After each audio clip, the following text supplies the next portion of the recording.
الحمد لله الذي شرفنا على سائر الأمم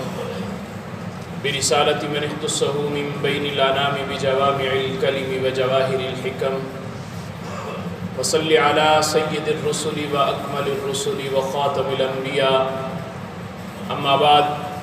أعوذ بالله من الشيطان الرجيم بسم الله الرحمن الرحيم ان الصلاة تنہا عن الفحشاء والمنکر صدق اللہ خالقنا العظیم وصدق رسولہ النبی الکریم۔ میرے قابل صد احترام بزرگوں، بھائیوں اور دوستوں، رب العالمین کلام مقدس میں ارشاد فرماتے ہیں کہ ان الصلاة تنہا عن الفحشاء والمنکر، کہ بے شک نماز بے حیائیوں سے اور برائیوں سے منع کرتی ہے۔ دنیا کے اندر آپ اندازہ کریں کہ کوئی ایسی میڈیسن ایجاد نہیں ہوئی کہ جو کسی کو کھلا دی جائے تو اس کے اندر حیا آ جائے۔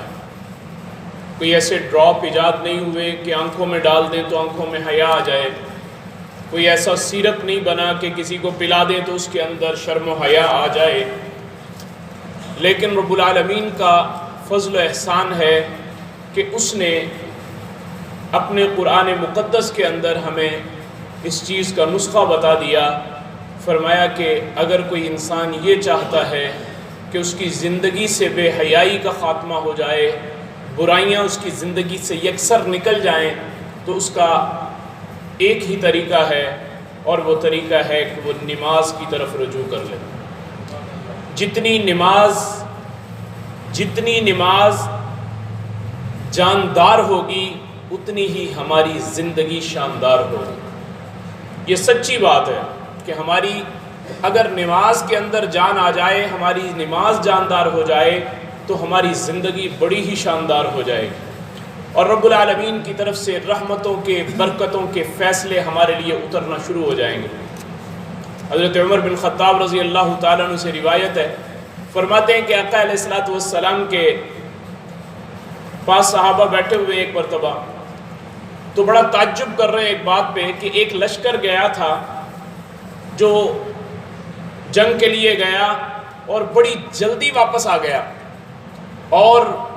مال غنیمت کا بھی ڈھیروں ڈھیر اپنے ساتھ لے کے آیا۔ تو صحابہ اس پر بڑا تعجب کر رہے ہیں کہ یا رسول اللہ دیکھیں معمولی سے وقت میں کیسے وہ لوگ گئے اور جا کر وہاں سے اتنا زیادہ مال غنیمت لے کر واپس لوٹ آئے، کتنے نفع میں رہے یہ لوگ۔ تو میرے آقا علیہ الصلوۃ والسلام امت کی تربیت کا کوئی موقع ہاتھ سے جانے نہیں دیتے تھے، چونکہ آپ معلم انسانیت بھی تھے، تو آپ نے اسی وقت تربیت فرمائی اور فرمایا کہ کیا میں تمہیں اس سے بھی زیادہ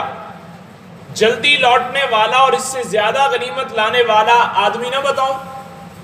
صحابہ نے کہا یا رسول اللہ ضرور بتائیے، ایسا آدمی کون سا ہو سکتا ہے جو اس سے بھی جلدی لوٹے اور اس سے بھی زیادہ مال غنیمت لے کے آئے؟ تو میں قربان جاؤں امام الانبیاء، فخر الانبیاء حضرت محمد مصطفیٰ احمد مجتبیٰ صلی اللہ علیہ وسلم کی ذات گرامی کے، کہ آپ نے ارشاد فرمایا کہ وہ آدمی جو صبح کی نماز پڑھ کے اپنی اسی جگہ پر بیٹھا رہتا ہے، مسجد کے اندر بیٹھا رہتا ہے، ذکر و اذکار میں لگا رہتا ہے یہاں تک کہ سورج نکل آتا ہے اور وہ پھر اشراق کے نفل ادا کرتا ہے، فرمایا کہ یہ بندہ ایسا ہے کہ جو اس سے بھی کم وقت میں ان لوگوں سے زیادہ مال غنیمت لے کے واپس لوٹ رہا ہے، کہ اس کا دامن اتنا بھر گیا نیکیوں سے، اگر تمہاری دیکھنے والی آنکھ ہو تمہیں پتہ چلے کہ کس قدر رب العالمین نے اس کے دامن کو نیکیوں سے بھرپور فرما دیا ہے، کس قدر عظمتوں کو اللہ رب العزت نے اس کو عطا فرمائی ہیں، اور اس کے لیے کتنی رحمتوں کا اللہ رب العزت نے نزول فرمایا۔ اور ایک روایت میں میرے محبوب علیہ الصلوۃ والسلام نے ارشاد فرمایا کہ یہ اشراق کی نماز کا ادا کرنا، اگر کوئی آدمی اشراق کی نماز ادا کرتا ہے، میرے محبوب نے ارشاد فرمایا کہ اللہ رب العزت اس آدمی کو جو اشراق کی نماز پڑھتا ہے، اشراق کے 2 نفل ہیں، 2 پڑھ لیں بھلے 4 پڑھ لیں، تو فرمایا کہ جو یہ 2 نفل یہ 4 نفل ادا کرتا ہے، فرمایا اللہ رب العزت اس کو ایک حج اور ایک عمرے کا ثواب اس کے نام اعمال میں درج فرما دیتے ہیں۔ کتنا بڑا اللہ کا انعام اور احسان ہے کہ ٹائم بہت کم لگ رہا ہے اور انعامات کی بارش اس قدر ہو رہی ہے کہ انسان کے تصور میں بھی نہیں آ سکتی، کس قدر اللہ رب العزت کی رحمتوں کا نزول ہو رہا ہے۔ اور ایک نماز اشراق کی اور ایک نماز ہے چاشت کی۔ وہ چاشت کی نماز اس وقت جب سورج ذرا گرم ہو جائے، زمین بھی گرم ہو جائے سورج کے ساتھ، تقریباً 9 ساڑھے 9 بجے کا وقت آج کل بنتا ہے تقریباً، تو اس چاشت کی نماز کے اندر اللہ رب العزت کی رحمتوں کا اتنا نزول ہوتا ہے۔ اب یہ چاشت کی نماز انسان پڑھ لے، میرے محبوب علیہ السلام نے ایک مرتبہ ارشاد فرمایا کہ انسان کے جسم میں 360 جوڑ ہیں، میرے محبوب نے فرمایا کہ ہر جوڑ کی طرف سے ایک صدقہ کرنا واجب ہے اس انسان پر۔ اور پھر فرمایا کہ ہر آدمی تو ایسے نہیں ہے کہ جس کے پاس اتنا مال و دولت ہو کہ ہر جوڑ کی طرف سے صدقہ کرتا جائے،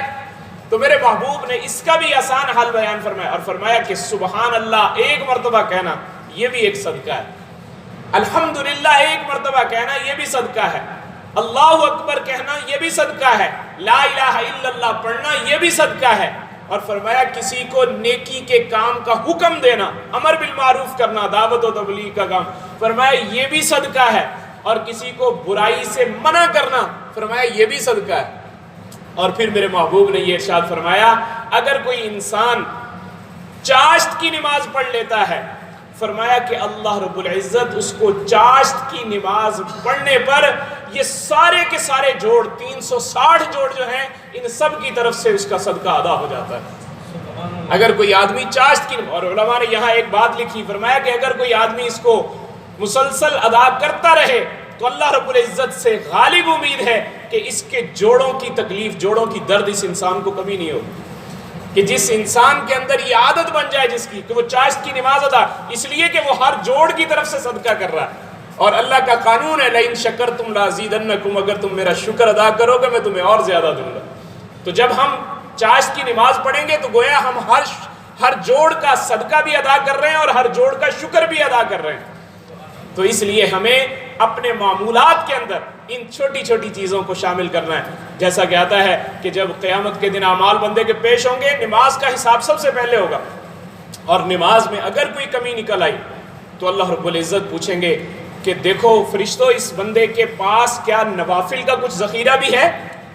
تو فرشتے کہیں گے کہ یا اللہ اس بندے کے پاس نوافل کا ذخیرہ ہے، اس نے نوافل پڑھے تھے۔ تو اللہ کہیں گے اس بندے کے فرضوں کی جو کمی ہے اس کو نوافل سے پورا کر دو اور اس بندے کو جنت کے اندر داخل کر دو۔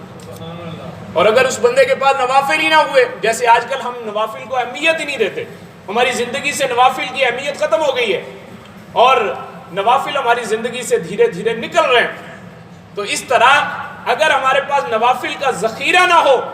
اور ہماری نماز اگر پوری نہ ہوئی، اللہ نہ کرے، تو پھر ہمارے لیے ہمارا ٹھکانہ بہت برا ہے۔ تو اس لیے ان نوافل کا ذخیرہ اپنے پاس کرنا کہ ہمارے لیے دنیا کے اندر بھی یہ فائدہ مند ہے اور آخرت کے اندر بھی اللہ رب العزت سے اس کو ملنے کا بہت بڑا ذریعہ ہے۔ اور ایک روایت میں آتا ہے کہ جو بندہ چاشت کی نماز پر ہمیشگی اختیار کرتا ہے، فرمایا اس کے گناہ اگرچہ سمندر کی جھاگ کے برابر بھی ہوں، اللہ سارے کے سارے گناہوں کو معاف فرما دیتا ہے، سارے کے سارے گناہوں کو معاف فرما دیتا ہے۔ میرے بھائی، وہ دریائے رحمت برس رہا ہے، کون ہے جو اس اللہ کی رحمتوں کو لوٹنے کے لیے آئے؟ تو صحیح، اللہ کی ذات اتنا کچھ بندے کو دیتی ہے، اور چھوٹے چھوٹے بہانے بنائے وہ اس نے کہ یہ چند چھوٹی چھوٹی رکعتیں تمہاری مغفرت کا سبب بن سکتی ہیں، یہ چند چھوٹی چھوٹی رکعتیں تمہیں اللہ سے بہت کچھ لے کے دینے کا ذریعہ بن سکتی ہیں۔ اسی لیے کہتے ہیں کہ پھول رحمت کے کھلاتی ہے نماز، پھول رحمت کے کھلاتی ہے نماز، راستہ جنت کا دکھاتی ہے نماز، ہر برائی سے بچاتی ہے نماز، ہر برائی سے بچاتی ہے نماز، آگ دوزخ کی بجھاتی ہے نماز۔ سہن رب سے اے مسلمانوں سنو، سہن رب سے اے مسلمانوں سنو، ہر مسلمان کو ملاتی ہے نماز۔ اللہ مجھے بھی اور آپ کو بھی ان نوافل نمازوں کی اہتمام کی توفیق نصیب فرمائے۔ باخر الدعوانا الحمد